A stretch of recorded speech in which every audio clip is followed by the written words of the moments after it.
Today we've come over to leopard mode, and so we've got a few days left, and we're going to need them because the leopards are well known for being the most elusive of all Africa's cats. So we're going to probably spend a good part of the next couple of days trying to find, there's one particular male leopard that needs to be recollared, and so that's who we're looking for.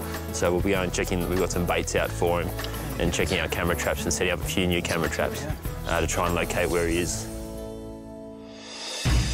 So this male leopard, what we're looking for, a signal is coming from below this in this riverbed over here.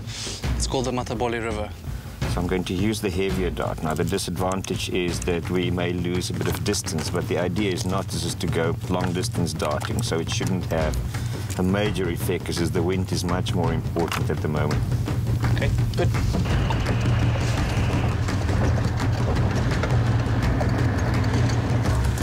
There he is. Going back to where he comes from, I mean, it's for some other reason, but he's eaten, and I think this is pretty hard, so he's not really in the mood of running. And if we're patient, we're most likely going to get a shot.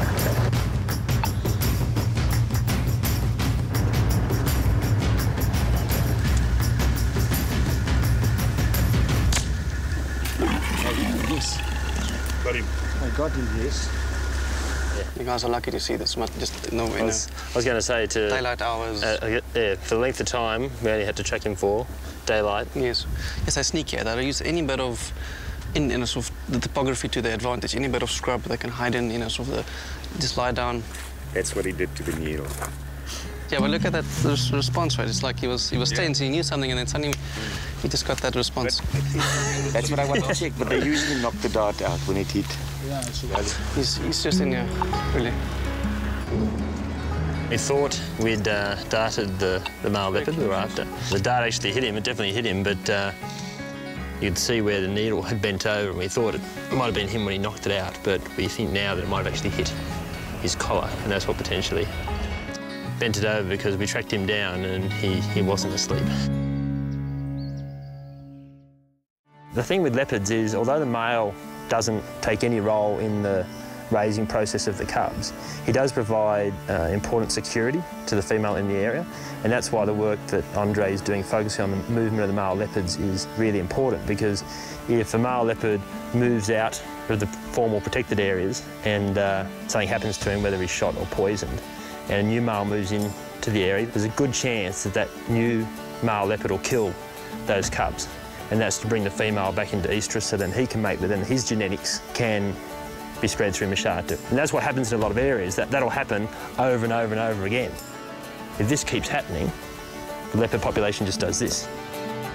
In the future, we'll be able to get back there, and the collar that we sponsored is going to hopefully go on to one of those male leopards, and it might go on to that elusive male leopard we're chasing around, or it could go onto one of these other male leopards. Andre's promised me that he will photograph it and film it and send across proof of the capture, and so that's something else we look forward to getting there in the next couple of months. Well, Andre did keep his promise, and after a few months he managed to recollar the most elusive of all leopards, Pitsani, and send us some footage. Now, thanks to his new collar, anybody can see where Pitsani is in Mashatu and what he's up to on the Nat Geo website, natgeotv.com.au.